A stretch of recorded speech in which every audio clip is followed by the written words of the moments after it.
All right. Hi, everybody. Welcome to my workshop, How to Create Great Content for Your Coaching Business, even if you hate to write and don't have time, which I think might be a somewhat common occurrence for some people. All right, let's get going. I want to welcome you first by telling you a little bit about who I am because not everybody on this workshop today does know me, although I see a few faces I know well, so I'm really happy y'all are here.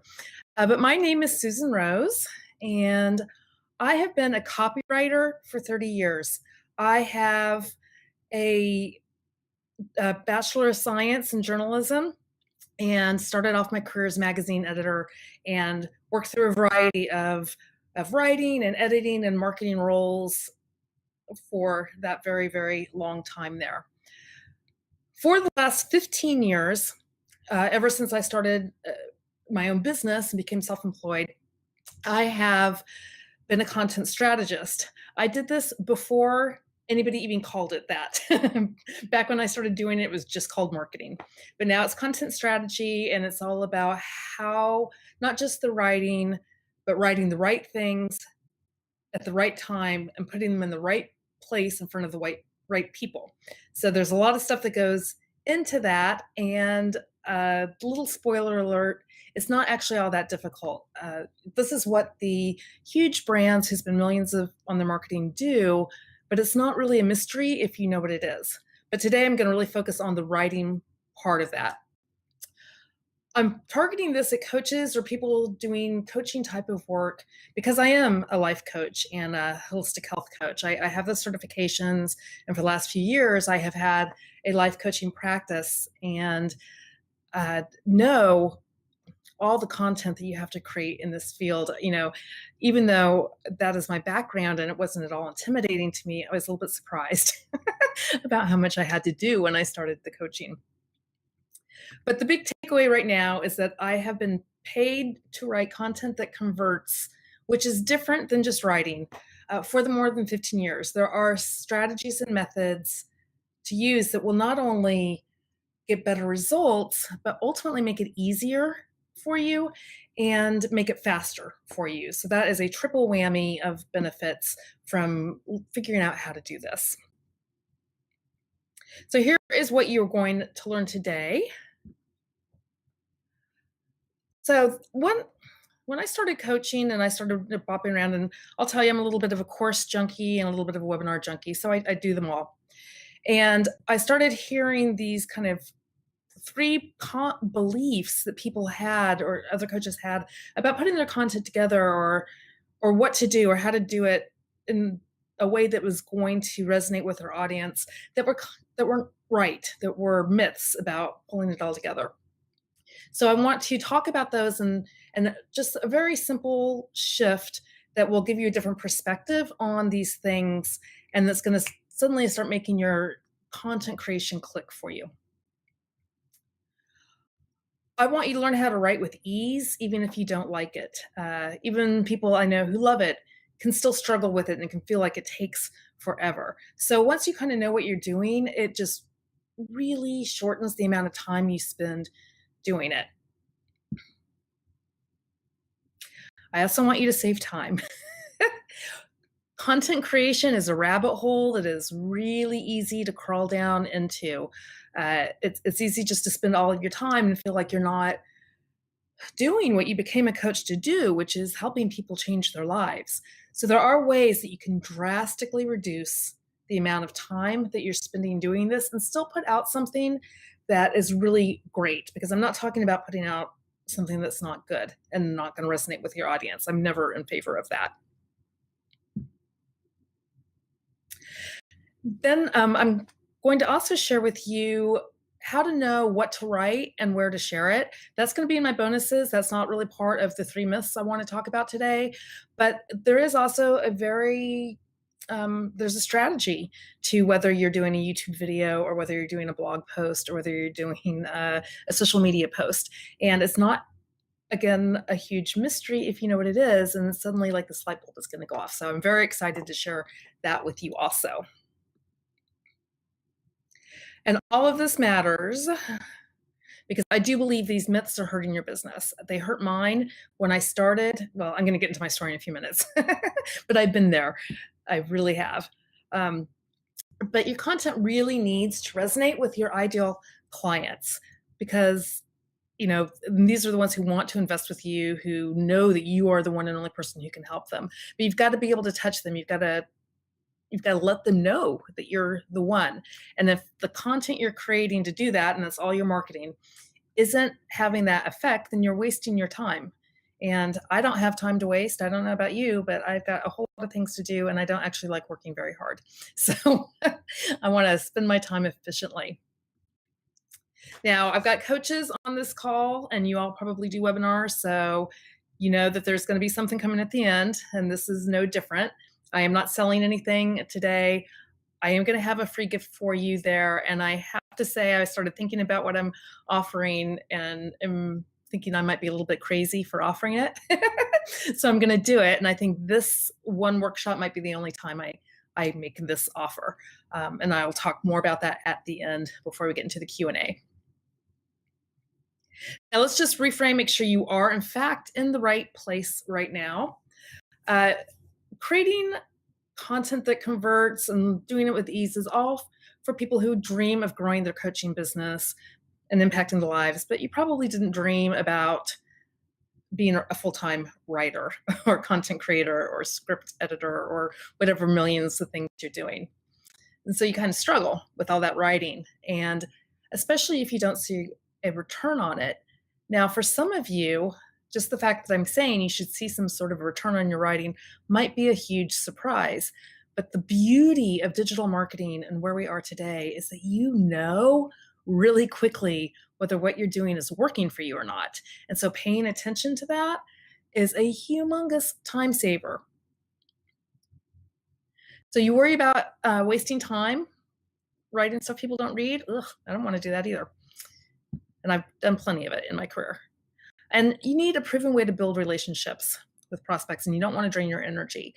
Now, this is something I have been saying. I have been really focused on relationship building through content. I'd say seriously for about 7 or 8 years. That has been primarily what people hire me to do when they come in, is that you can't be everywhere at one place, and face-to-face networking is really important, and all this stuff is really good, but there's a whole lot of other things that need to happen, a whole other ways to connect with your audience. And content creation is a beautiful way to do that. And you really can build very meaningful, very deep relationships through it. And I'm going to talk about the things you do that get you there. And so if you do these things I outline, here's the result you're going to get. You're going to have more hours in the week. Everybody wants that. So I just want to put that right out there. Things are going to get really faster. You would be shocked at how much content I produce in a very, very short period of time, because I just know how to streamline the process. You will have confidence that you are authentically communicating with your ideal clients. And I want to put this word authentic in there. I'm going to bring it up again because it is something that comes up over and over again, especially around marketing writing. And I think there's a little bit of confusion about how you can be doing marketing and be authentic. And I'm going to talk about that. You're going to enjoy more engagement with your community, because all of a sudden they're going to start wanting to respond and talk with you about what's going on. And you're going to know where to focus your efforts with your content, because not all platforms are created equal for every situation.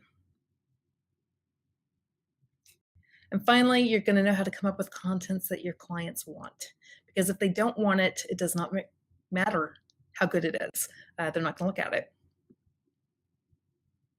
Now, I just want to go over who this is not for, and I don't think there's anybody on this call right now that fits in this description. But if you just want to create or repost memes and you don't actually want to think about what you're writing and why, then this is not what you need right now. If you want to think about the results, this is not for you. And if you think that what I'm going to talk about, because I do have a corporate marketing background, isn't going to apply to the coaching industry, that is absolutely not the case. Everything I'm talking about, everything I've been doing 100% applies to the coaching business. And of course, I've just put that disclaimer out there that my results aren't typical. I am a professional writer, and most coaches are not writers or marketers. So to be able to really elevate your content to where you want it to be requires a willingness to learn and a willingness to invest some time in figuring it out. We could do a little housekeeping and then we'll get into everything. I do want you to ask questions. And in fact, I'm going to pop over into the question tab. So ask questions.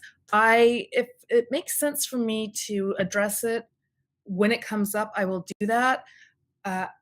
It's possible that I'll be getting to it another point. And then at the very end, I'm going to wrap up all the questions that didn't necessarily directly apply to what I'm teaching. I don't want to get off target and then start, because I could talk about this for like 5 hours, and I don't think any of you want that. So I'll answer them all at the end, and whoever wants to stay on and listen to all the answers, I will just stay here as long as you want and answer whatever questions you have.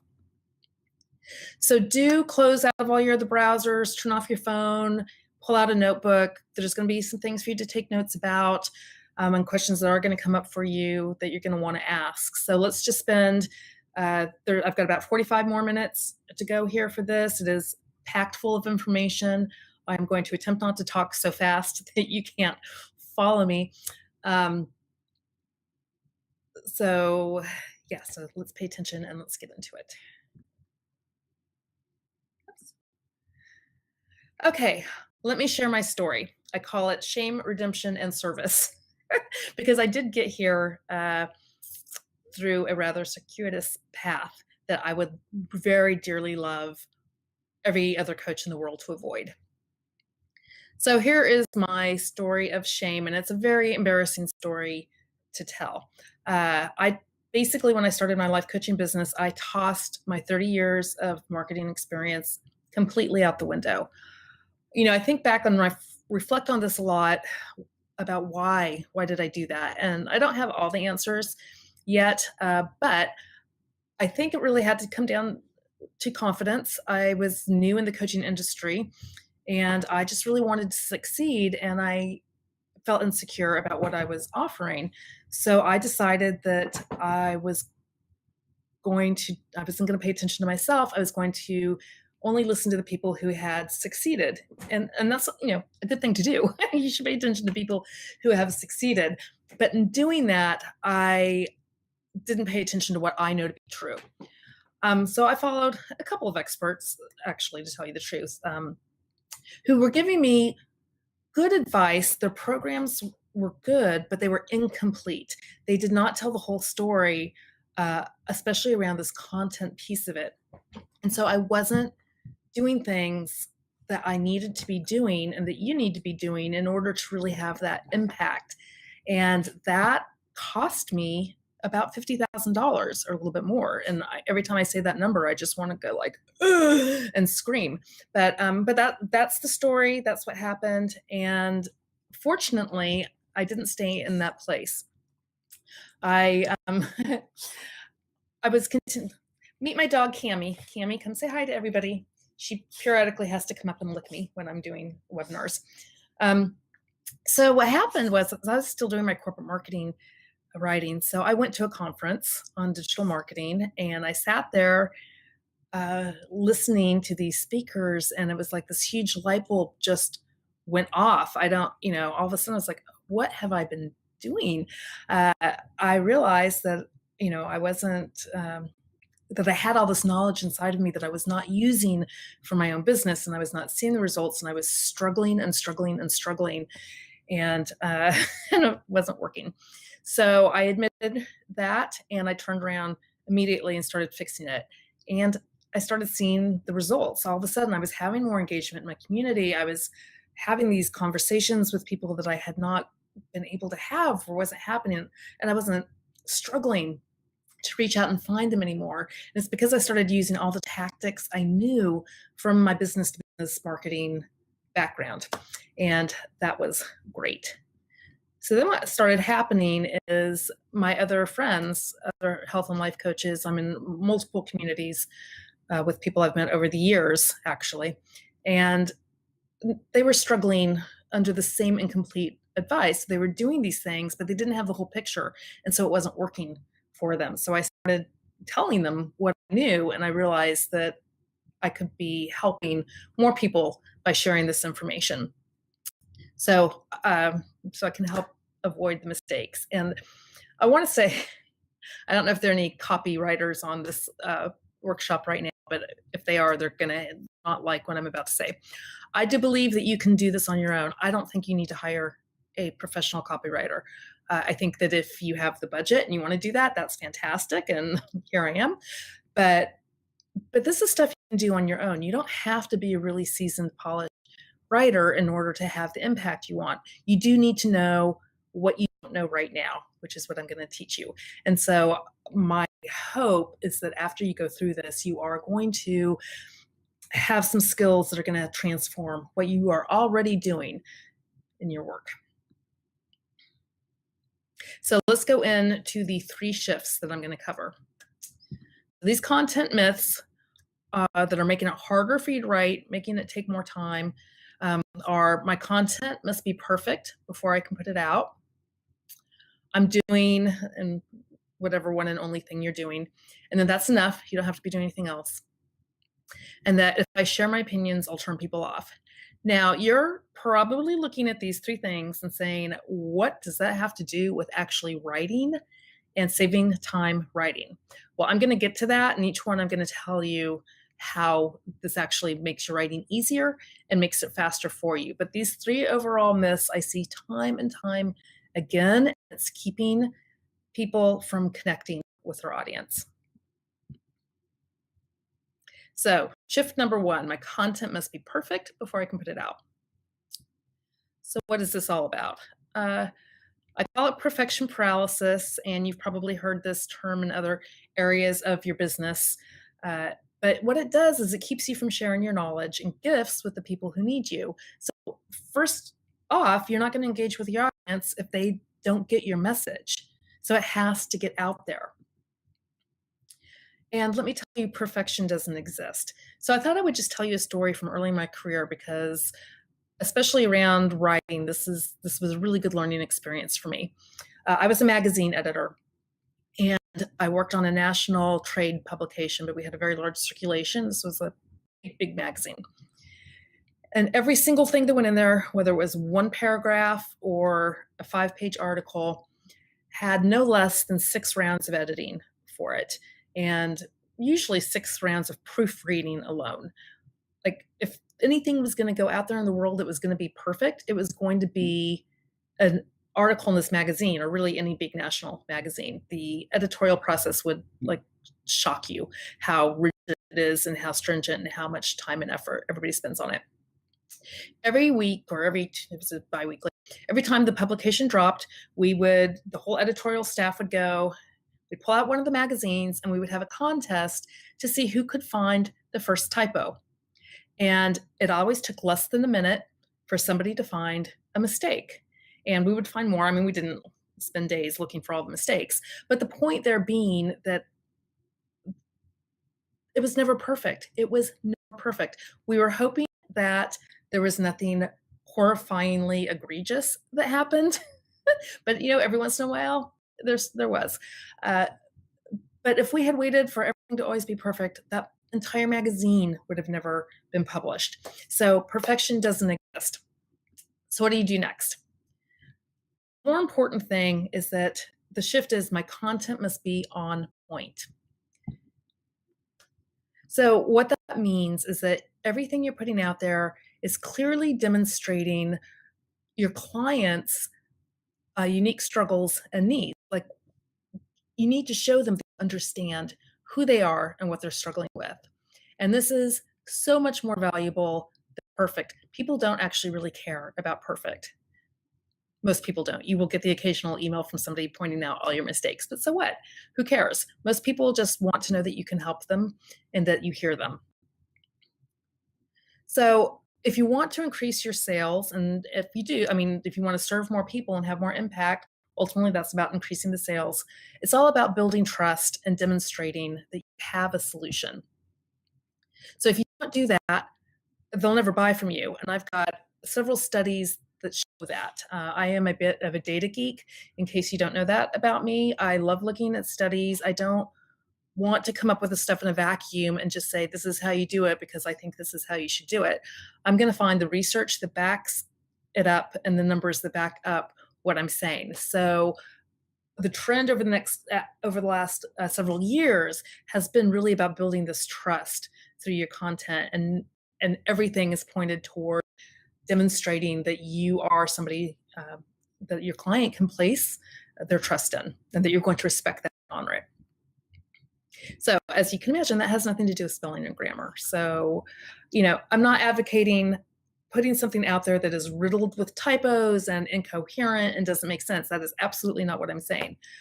What I am saying is think about it, think about how it connects, and we're going to talk about that in a few minutes, and that is the part that matters, not whether it looks perfect and whether it is, grammatically perfect. So how do you do this? Okay, this starts with your client avatar, which you may already have, and I really hope you do. But you need to define your ideal client down to the smallest details. Now, you can have more than one actual avatar of the client, but for purposes of writing content that's on point, each time you write, you want to be writing to one person. If you're doing a whole campaign, do that whole campaign to that same one person. And you want to know everything. You want to know their age. You want to know their gender. You want to know their income level, where they live. I mean, like, as much as you can paint a picture and go find a picture of that person. And then once you have your ideal client, you have to learn what they're talking about. So you do that by going into the groups where they are. You're looking at what questions they ask. If you can pose the question to find out what's on their mind, which is what I did for this to come up with my initial idea of what I would do a workshop on. Is what are my ideal clients thinking about? So ask the questions, look at what they're saying, do searches in the groups, stalk the groups, but really find out what is on their mind so that you are talking about the right things. And then do your SEO research. And this is something that I was missing out on early on. Even though I am a firm believer in it and I know how to do it, I was getting guidance from multiple sources, not just one, that I didn't need to worry about it, that I was going to do these other tactics and SEO didn't really matter. And that was wrong. It matters, because here's what's happening. If they are searching for answers on Google, they're searching for them everywhere. And what I have found, not just through my life coaching, but through years of doing these kinds of audience interviews and research, is that people are not always straight with you about what their real questions are when you're asking them face to face. There's just something about that where they want to be the good student. They want to give the right answer. They don't want to come off as looking like they've got a particular problem. It's, I guess it's a pride thing. I don't know. But they're not lying to Google. So I would, you might find that people are talking about something in a group and then you're answering it and it's not resonating. When you go do the SEO research, you're going to find that nobody's searching for those topics. And so you want to develop your content strategy around what people are actually asking about and searching for. Now, the final thing is to always have a call to action. A call to action, it doesn't have to be, buy my product, or it doesn't have to be that overt. It can be something like drop a comment, just whatever you want them to do. You want people to engage. And for people to engage, they need to know what their next step is. And don't assume that they know that, or that they don't need guidance. So, if you want them to book a call, tell them to book a call. If you want them to download your lead magnet, tell them to download your lead magnet. If you just want to get a conversation going and you want them to ask you a question in the comments, ask them to ask you a question in the comments, like I did earlier when I asked you all to ask questions along the way. So always have some sort of a call to action so that they have an invitation to engage directly with you. So that is how you're going to create the content that's on point.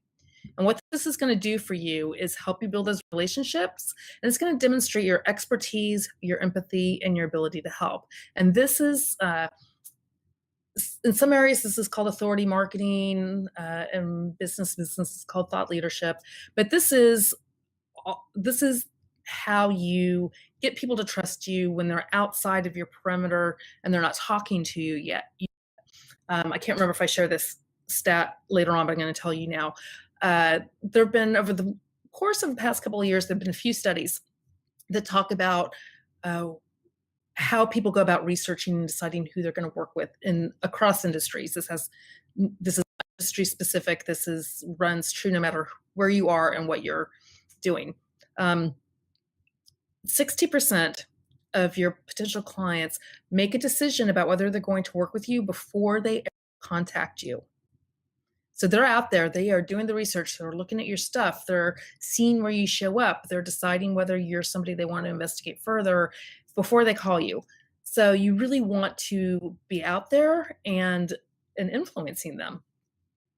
And the other thing, getting to ease and quickness, is the more focused you are, the more clear you are about who it is you're talking to and what they need to know, the words are going to flow. You probably heard this, like getting into the flow and getting into the mood. That's from focus. That comes from that clarity.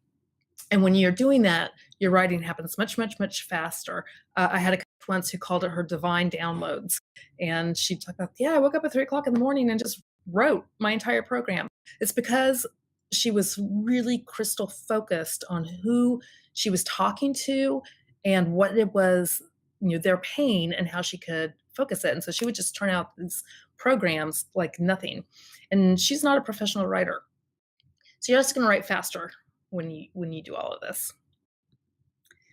So let me tell you a quick story about that. This is my business, Rejuvenations Massage Therapy. I own it with my husband. It's really his. He runs it, but I do the marketing for it. We, from day one, were laser focused on who our ideal clients are. We actually have 6 ideal client avatars, and we market to each one of them separately. But we are very clear on how we transform their lives and what we do. And you might be saying, well, duh, but for an independently owned massage center, that is not normal. We do one thing and we do one thing only, and that's therapeutic massage. Over the years, we put out a lot of less than perfect content, and we never lost any business as a result of it. What we did do was grow our business during the 2009 recession. During that time, every other independently owned massage center in our service area closed their doors. Every single one of them went out of business because they were unclear about really how they were transforming. They were selling based on, I'm going to do a hot stone massage, or I'm going to do a Swedish massage. And they weren't focused on the transformation, and they weren't focused on an ideal client and what that person was looking for. We were. One of the things we focus on is stress reduction. We live in a very high stress area, and we're always talking about the benefits, how massage reduces stress. We talk about studies, we talk about research, we talk about, how that was helping people. So our clients were very clear that during this very stressful time, they needed this. They could not, this was not a luxury for them. And so we grew during the recession. So that is what being on point can do for you. Okay, shift number 2. I'm doing the one and only thing, and that is enough. So a lot of experts, and across whatever their thing is, will tell you to master one medium and that you can focus on only one channel. And I disagree. I used to say, master one first and move on, but things have changed now. Marketing is different than it was a few years ago, and you really don't have that luxury anymore because people are in different places looking for different things. So, you might get some success doing that. I know people who have had actually quite a lot of success focused only on one channel, but I think ultimately that will hurt you. I think ultimately, having all your eggs in one basket is just not good marketing.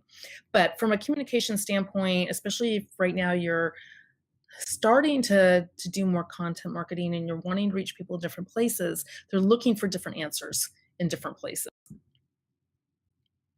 So the shift is I need to be everywhere my clients are, and do not freak out about what that might mean. I'm going to tell how to do that without going crazy. Uh, so your clients, I've said this before, are not looking for answers in one place. They're searching for them everywhere. They really need to see you in all those places in order to start building up that authority. So there's several reasons for this, and this is all based on studies. This is not me making it up. People retain information differently depending on the form and channel. So what they're going to get and want from a video is different than what they're going to get and want from a blog post or from an article, or even from a social media post. And at the end, I'm going to show you a chart that kind of has what the best place is for different things, but they retain it differently. A person needs to see your name and your message an average of 11 times before they remember you. Now, over the years, I have seen different numbers. I've seen everywhere from 6 times to 18 times. But since I'm doing content strategy and with a whole range of clients in different industries, I have found that 11 is kind of the magic number. I have many stories of people who didn't even register they were getting a message until they got the fifth iteration of it in a campaign. So people are not going to remember you the first time you send something, or the second, or the third, or probably even the fourth. They need to see it 11 times. And if they're seeing it in a variety of places, that's going to limit the number of times they actually need to see that message from you. Another thing this does for you is when you are in different places, you're going to actually learn more about what your clients want. Because, like I said, they're looking for different answers in different places. So you're going to get a bigger picture of the entire struggle that they're going through and what they are wanting help with. The more you understand that, the more you're going to be able to tighten your message. And the tighter your message is, the faster you can put it out there, the more you save time with what you're doing. So yeah, you don't want to go crazy doing this. I don't want you to go crazy doing this. So I want you to pick 3 places to start with. And that might seem more than what you're doing, but I'm going to show you how to do that without going crazy. So pick 3. I have some bias here. I believe one should be email. I am a big email marketing proponent. There is just too much data out there saying that email marketing is the best way to convert clients. It's the best way to reach your audience. It's the best way to control your message. It's a good thing. So this is not an email marketing workshop, but just maybe that's a pre-warning that if you're going to chat with me and talk with me, I'm going to propose email marketing. I also think one social media channel, and that's going to depend on your audience, which one makes the most sense for you. And I think one video-based channel, a YouTube or IGTV, if LinkedIn is where your audience is, do that. But get into the habit of doing some video because it is an important component of content marketing.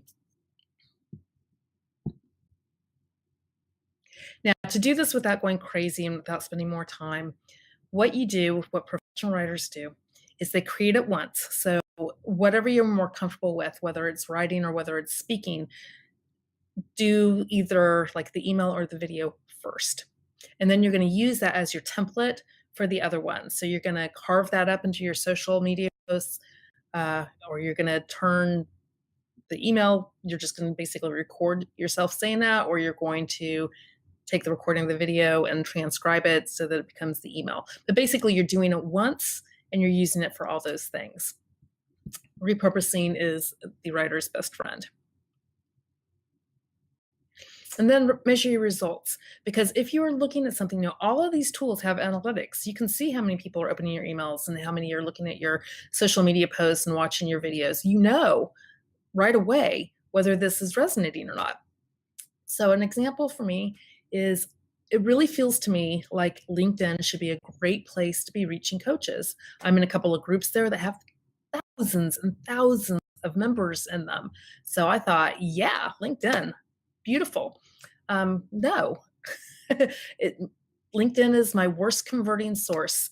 For this particular webinar, it tanked. If I was doing LinkedIn alone, it would have been horrible results. So I'm not going to focus a lot of energy there. I will go ahead and post things there because they're already written and I can just put them up. But I'm not going to spend a lot of energy in a channel that is not having a return for me. Now, you have to give these things a little bit of time because you're not going to know after one day. But if you consistently are seeing that you're not getting great results someplace, put that one aside and go to another one and find the place that is working for your audience. And I can't tell you right now which one that's going to be because it really depends on you and it depends on your audience. What I can tell you is what this will do for you. And that's the clarity of your message from like pulling this all together and how your ideal clients want to receive it. That did not even sound like English in my own ears. What Being Everywhere is going to do is give you clarity in your message and how your ideal clients want to receive it. Have I mentioned I'm a writer? I'm not really a speaker. It's also going to help you touch people in all the ways they need to engage with you before they're going to be able and willing to buy. And it's going to help you expand your footprint and therefore your authority, which, like I said, leads to trust. And building trust is the name of the game in content marketing. So my Be Everywhere true story is from my life coaching business. It's like I mentioned before, I tossed everything I knew about it and I really focused only on Facebook for a year, which made a lot of sense. My clients were there, but it was all I did. And I was not I wasn't hitting the message correctly. And I was floundering and struggling. And when I went to this conference and just like kind of had my V8 moment and started doing my blogging based on SEO, that was the primary thing I did when I came back from that was get my SEO strategy in line. And then I started blogging based on that and doing the videos. And I realized that the reason I was struggling with my content was because I had been writing and creating content that was not really it was what I thought my clients needed, but it was not what they wanted. And that's a big mistake people make. It's like, just because you think it's important doesn't mean at that point in your prospect's journey, that's what they think is important. So content marketing is all about getting in their head and knowing what they think and what they want and giving that to them and then guiding them toward the solution you want to guide them toward. Okay, shift number 3. If I share my opinions, I will turn people off. Yes, yeah, you will. As soon as you are taking a stand, especially if it's controversial within your industry, you're going to turn people off. And I think that that is okay, because playing it safe isn't going to grow your business, because there's other people out there playing it safe. They're not going to know what you offer them if you are masking what you really think and masking your opinions about it.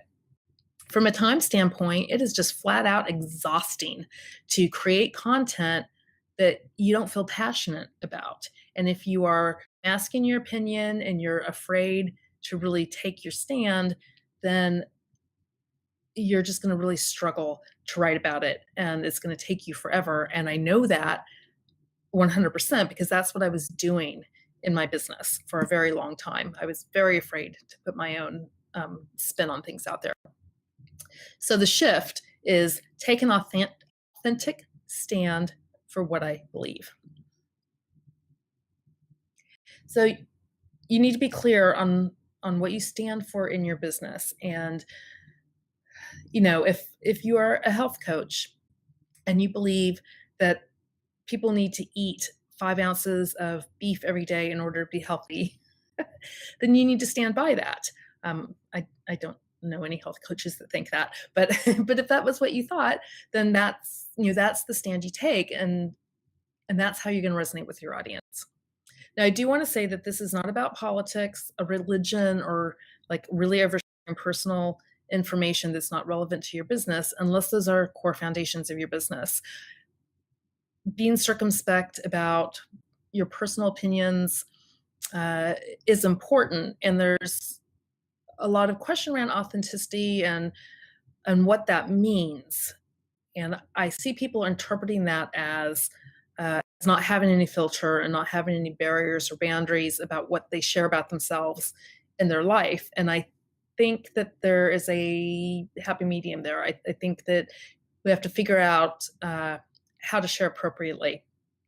So still doing it in an authentic voice, being firm about what you believe, but not oversharing, not and venturing into realms that really don't have anything to do with your solution. So why you need to do this? It's about being authentic and who you are, and living your passions, but it's also about attracting your tribe, because you want to attract people you want to be working with, and people can sniff out somebody who is not being authentic 5 miles away. So vanilla content for a triple chocolate swirl solution won't attract chocoholics. So I think we now know my position on chocolate. You want to be really clear, because these are the people you want to work with. The people who don't like that are not your ideal clients anyway. So it's better to, to kind of push them off, or to not attract them into your fold. It's better to have a smaller following of people who just really dig what you're saying than to have a huge following of people who don't really care. I ended up with a list of people who didn't really care, and that was a shame. So how do you do it? So I want you to write this stuff down. So you've already got your client avatar, so now you can write down kind of the second piece of it. I'm a big fan of writing stuff down and having it posted where you can see it. What your opinion is, especially around your business. I believe everybody should eat meat all the time. So write that down. Write down how it's differing from what other people in your space are saying about it, just so you understand how you differentiate, because that's really important in content. You're not always going to go out there and say, well, this is how I'm different.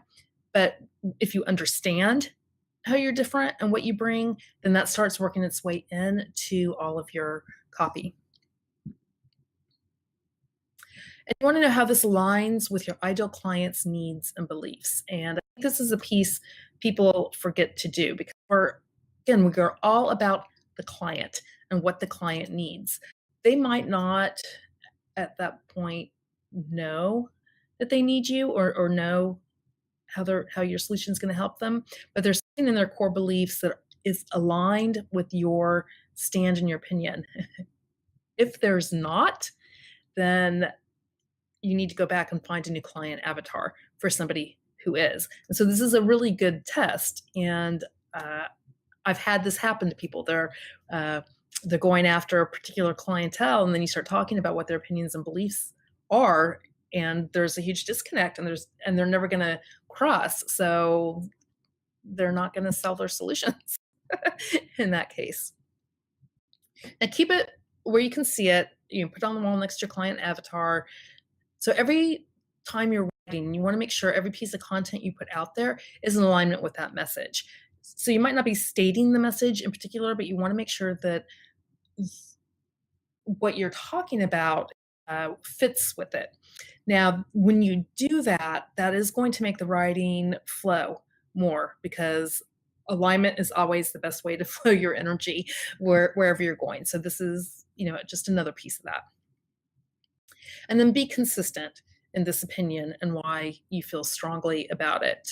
Inconsistency confuses your customer, and they don't know who you are and where you stand for. And so when you start seeing content from people that feels inauthentic, and you start using that word, it's probably, well, two things: when they're not taking a stand, and or they're being inconsistent about what they're saying about it.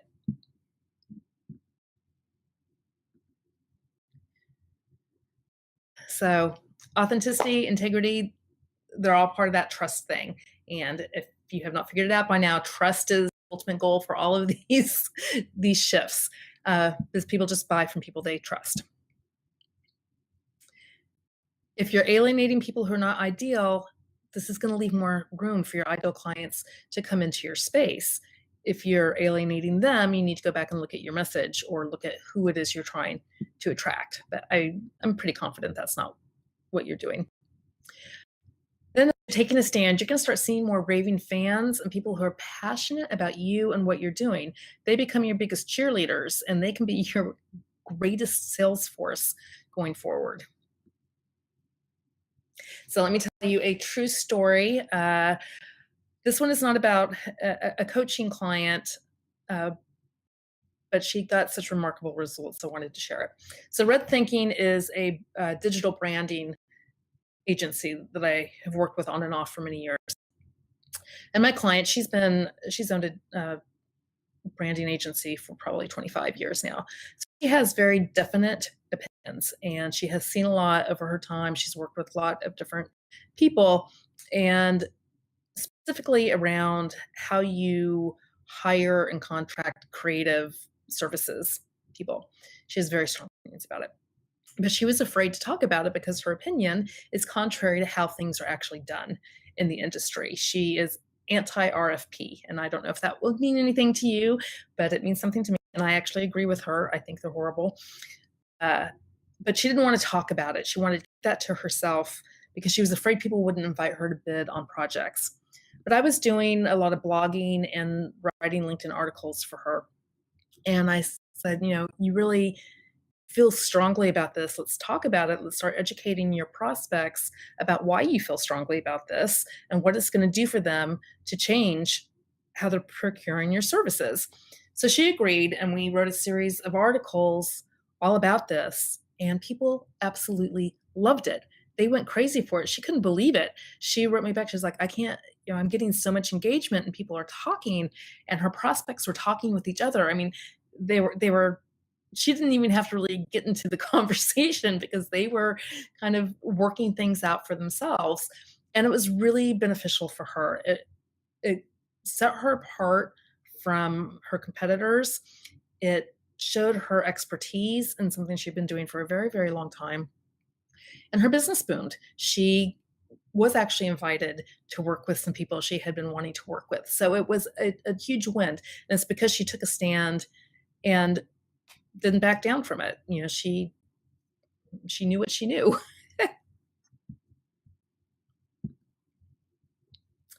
Okay, so those were the 3 shifts. So I'm going to go straight into the bonus tips for you. I want to be cognizant of time, and I have been chit-chatting quite a bit. So how to save time with your writing. Okay, so I do believe that if you do those 3 things, you're going to find that what you write, how you write it, is going to be much easier, and it's not going to take you as much time.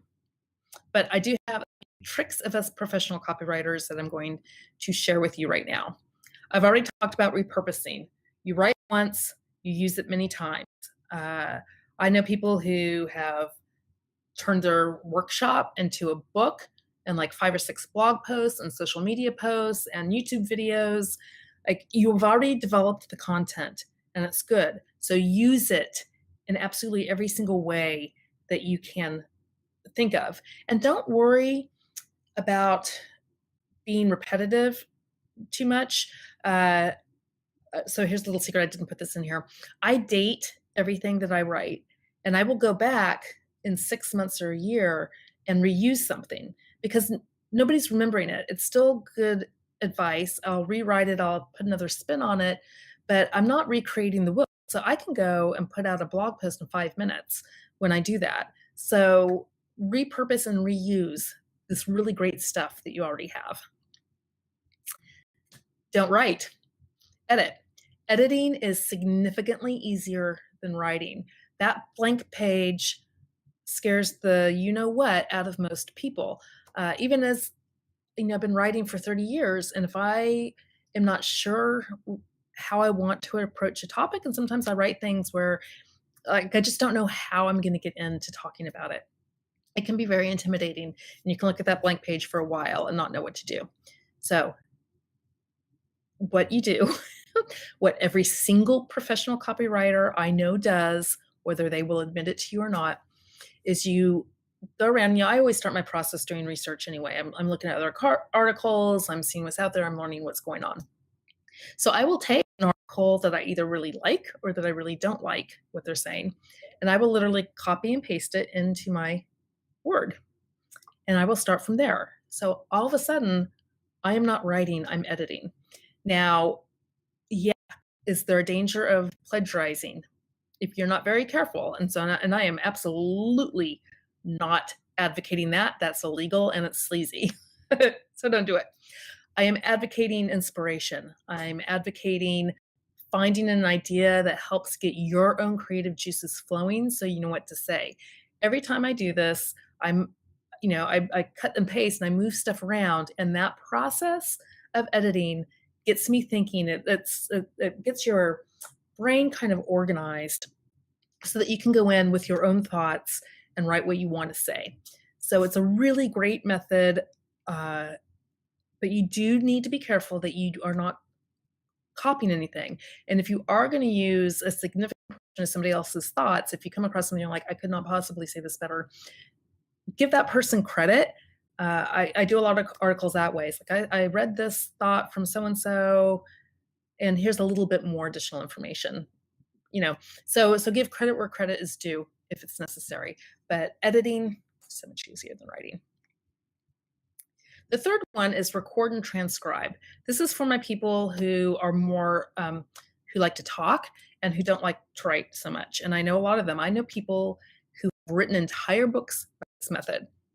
And you get your voice recorder and you just talk into it. So don't worry about writing. Don't worry about typing. Don't worry about that.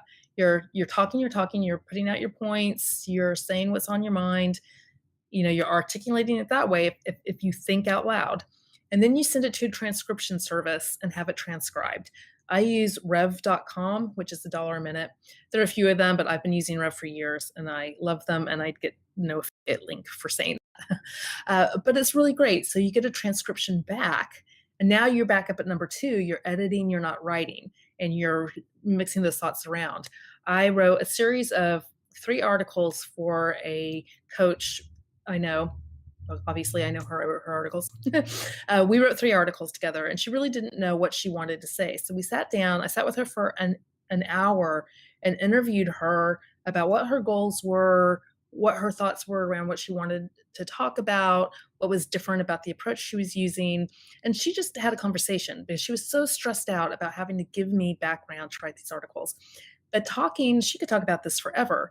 So she talked for an hour. I had it transcribed. I got the transcript back, and reading through that, 3 really great article ideas jumped out at me. So I put that all together for her, and I said, here's what I've pulled out of that. What do you think? And then she was able to look at that. She was able to respond to something on paper, and that was much easier for her than trying to write it. So I spent much more time on that than I wanted to. So the second one is knowing your buyer's journey. People need different types of content depending on how far along in the journey they are. Somebody who doesn't know they have a problem needs different information than somebody who's ready to buy. So creating a content plan that's focused on the journey is actually a huge time saver. You're going to spend some time up front creating it, but then you are going to be putting out what people need in the place they need it accurately.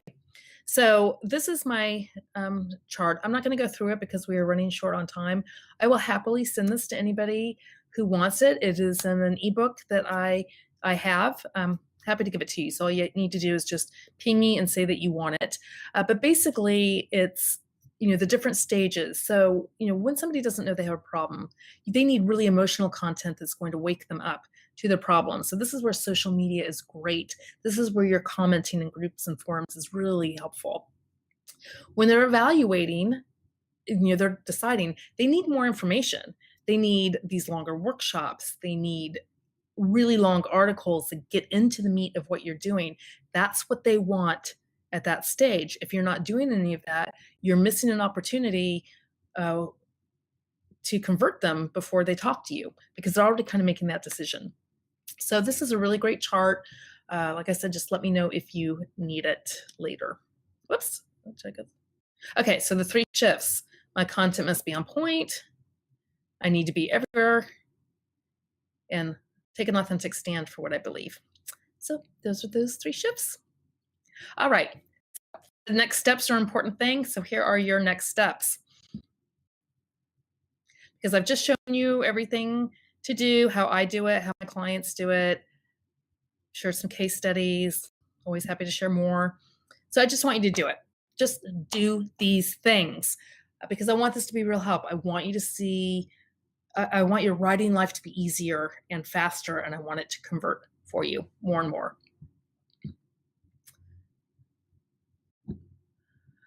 I also said that I had a free gift, and so now it is time, and this is where I'm a little bit crazy.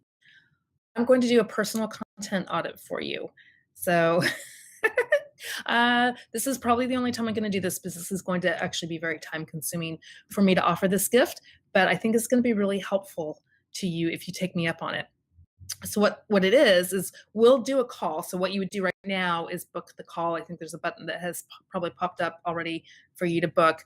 And then I'm going to give you a place to send me 3 pieces of your content, a description of your niche, and your ideal client avatar. And I tell you where to send that. On the call, we're going to discuss what your goals are. Like, where do you want your business to be? Is it a number of clients you're serving? Is it an income goal? What does this look like for the coming year? And where you are meeting at. And then I'm going to discuss what I saw in your content, things that you're totally rocking, and I'm sure there is a ton of it, and the things where you could make some changes that will have a huge impact that are going to get you closer to those goals. Because I will say this about any time you work with a writer, if they are not looking at your larger goals, then you have hired the wrong writer. It is everything you're doing needs to be toward getting you toward your goals. You're building those relationships and moving you forward. And if it's not doing it, then it's not worth spending your time on it. So I'm going to skip through this real quick because we only have a couple of minutes, and I do have a few questions. But basically, if you're really serious about building your business and you know the content is important and you want to invest some time in being successful with what you're doing, or more successful with what you're already doing, then book this call. Like I said, I'm insane for offering it. So I want you all to take me up on it before I change my mind. So you can go to susanrose.net/coffee to book the call, or like I said, there's a button on your screen that should take you straight to a scheduler where you can book that, and then we will get going on it, and that will be all kinds of fun. All right, so now was the question time. So I've got one from Sam here. What would you have loved to know then that you know now? I would have loved to have known how important it was to do more than one thing, how much it could potentially hurt me by putting all my eggs in one basket. I did know that. I didn't do it. I just think that it is a myth. The way people are buying and learning and going through all the channels these days, we don't have that luxury anymore of only mastering one channel and kind of not paying much attention to the others. I also wish I had known then when I started my coaching business how vitally important the email marketing piece of it was going to be. In my business-to-business marketing, up until then, I hadn't done a whole lot of email marketing for that either. So that was not my area of expertise. It's something that I have since learned a lot about and been doing a lot of. But I didn't understand how vitally important it is to have that list and to nurture that, nurture those relationships through email. And I 100% now advocate that for everybody, even bunny ladies. How I recommend doing SEO research. So there are a lot of ways to do it, and that is another webinar in and of itself. But I have a tool called Keywords Everywhere. I'm going to type this in chat. Keywords Everywhere. If you do a search for that, you're going to get a Chrome extension, and that's just a free thing. So when you type into your browser, it will show you how many searches there are for what you type. And then on the right-hand side of your screen, it's going to show you other things people are searching for. And that is a really great free tool, super, super easy to use. Get started with that. There are more advanced ways to do SEO research, but if you start doing that alone, you're going to be steps ahead of anybody else. Okay, I'm gonna wrap this up for those of you who need to go, but I'm gonna stay on the call for a moment because I have a couple of other questions that people sent in who couldn't be here live today. So I want to just thank you for spending this time. I realize I started talking very fast because, like I said, I can talk about this stuff absolutely forever. I hope this helped you. I hope this is going to help you rock your content for 2019. We're starting on a new year, and it's a really great time of year to get going on this stuff. Feel free to ask me questions and reach out. I'm here to help and happy to do so. Okay, so one more question. Leslie asked me about how do you balance your authentic voice with marketing lingo? So I talked a little bit about that. I intentionally didn't go too deep into it because it's a big subject on how to do that. But basically, if you're following these tips and you are really clear on your stand and the position you're taking and clear on your audience, the marketing lingo kind of doesn't really exist in your copy. You don't need to use the marketing lingo. It's more important that you are really focused in on a problem you're solving and how you solve it. And if you're doing that and you're clear, all this market speak is not going to be in there. So I think that if you find yourself actually using a lot of marketing lingo, then that's the time to step back and really look at, okay, why am I saying this? What do I hope to get out of it? What is going to happen? Now, I've said that, so now let me qualify it. There are specific words and specific phrases that scientifically show that they're compelled to get people to act in a certain way. So that is a lot of what marketing is. So this is why I wasn't going to go into that, because starts getting to an entire discussion about ethics and authenticity. Figuring out how to do that and use that language in a way that is not kind of manipulative and gross takes practice. It takes a lot of practice. It is important to use the words that are going to move people in a direction because they need to be guided. If you're sitting back and just waiting for them to come to this on their own, most people never will. And it's not because they don't want to, and it's not because what you have to offer isn't valuable. It's just kind of human nature. We talk about that in our massage practice all the time, is that you have to tell people to book. And our massage therapists really rail against that. They feel like it doesn't feel natural to them. And we spend a lot of time teaching them how to have an authentic conversation around pre-booking when it doesn't feel natural to them. But the fact is that they're coming out of their massage and they're just not thinking about their next steps, and then they forget, and then life gets in the way, and then they move on. So as much as they want to come back and they want to have a regular practice, they don't unless you tell them to. And the same thing goes for your kind of copy. So there's language and there's words you can use that get people to take that next step that you need them to take. And that's a mixture. You do that along with your authentic message. And I'm thinking I might need to do a workshop or something on this topic alone because I can go on forever about it. So thank you, Leslie. I don't know if that answers your questions in its entirety, but it's certainly something we can continue probing over time, because I think it's really important, because I think a lot of coaches do not do the marketing that they could be doing and that would benefit them and their clients because they feel like it's sleazy and it's inauthentic. And I think there's confusion about how you do that and what authentic voice is versus what marketing is. They're not the same thing. Okay, what do you think about buying done-for-you products like newsletters and stuff?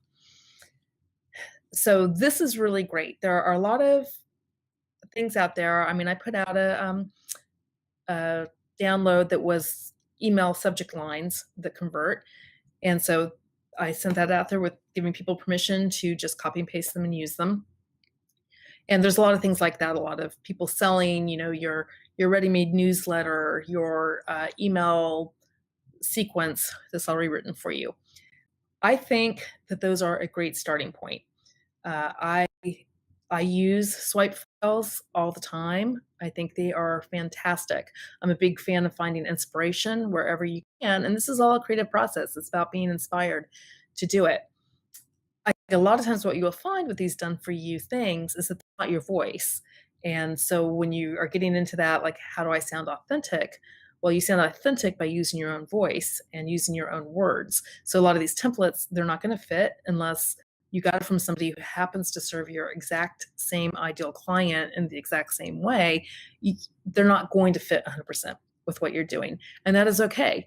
You take it as a guideline and you edit, you don't write with it. So use them, but I would avoid investing a lot of money in a done for you product because it's just never really 100% going to fit you and your audience.